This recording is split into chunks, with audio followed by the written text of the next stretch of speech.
Oh wow, look, it's another theory. What an original and witty joke. Just do the intro.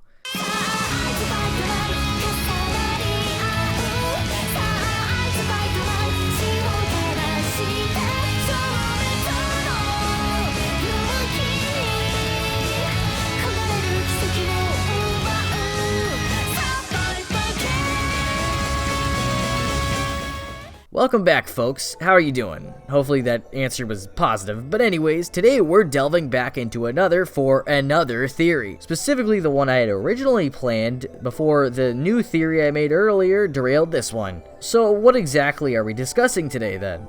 Well, as some of you may recall from a previous video, I am a massive fan of horror, but tend to overanalyze it a bit compared to most people.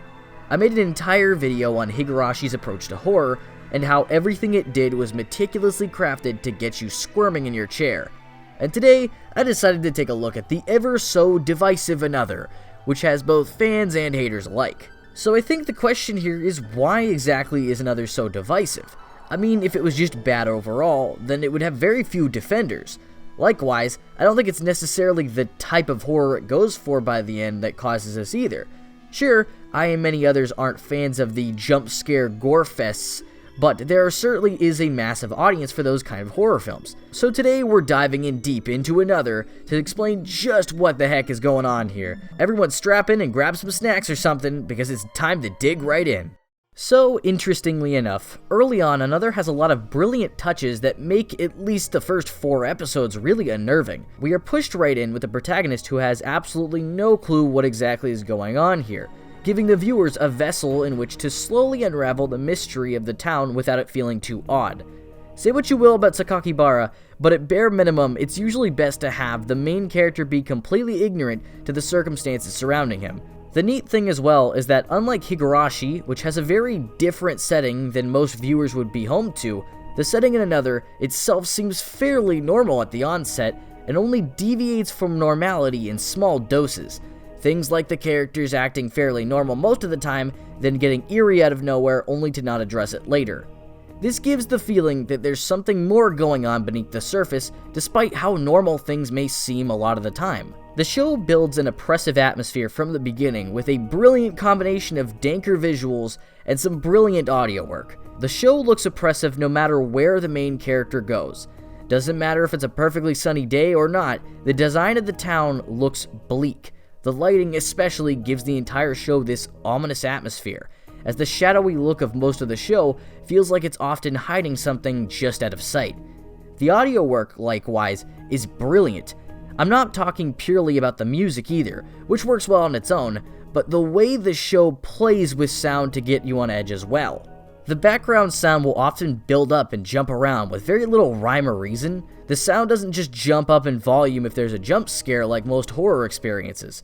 Instead, the audio is erratic and unpredictable. It's never really clear if the audio is building up to something greater or just doing whatever it wants. This is a fantastic way of getting under somebody's skin, as audio is one of the most important components in crafting good horror. Also of note is how downplayed the whole death thing is in the beginning. Contrary to how most people envision the show, the first 4 episodes are very conservative with offing characters. There's only one major loss, as compared to the dozens that come later. Not to mention, the person who does get offed is one that we at least get to interact with a bit, meaning that the death at least has some kind of impact behind it. It's honestly surprising how little the show relies on it early on, considering how prominent it becomes later on. Also of note is how the whole mystery element plays into the first third of the show. For the entire beginning, the viewer is kind of just left in the dark on most things, leading to a number of interesting mysteries that need solving. Who is this Misaki person and what exactly is going on with them? Why are the students ignoring her? In fact, why are they acting really suspicious around Sakakibara? Why is it that only his class is behaving this way?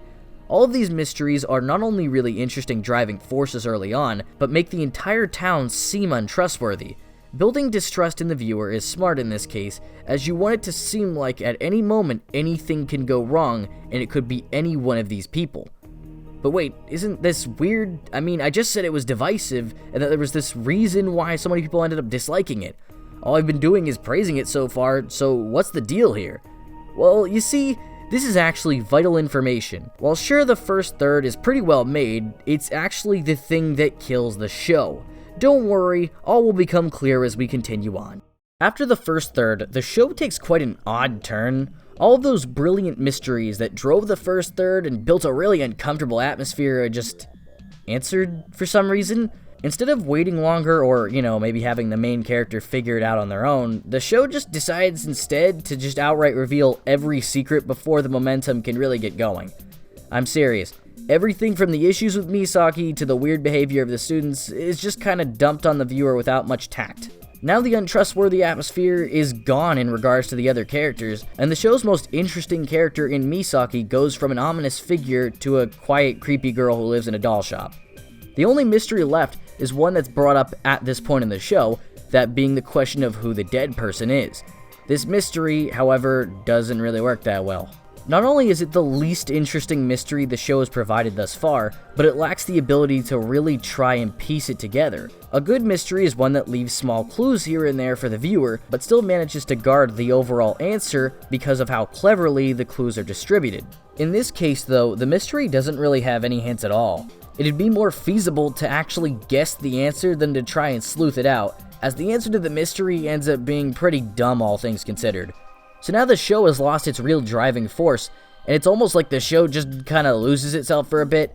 I mean, in the middle third, they literally have a freaking beach episode that not only tonally makes no sense, but also has very little impact on the plot as a whole. Forward momentum just kinda halts here, and yet, despite that fact, it doesn't really try to develop its characters more so that the viewer can actually care about them.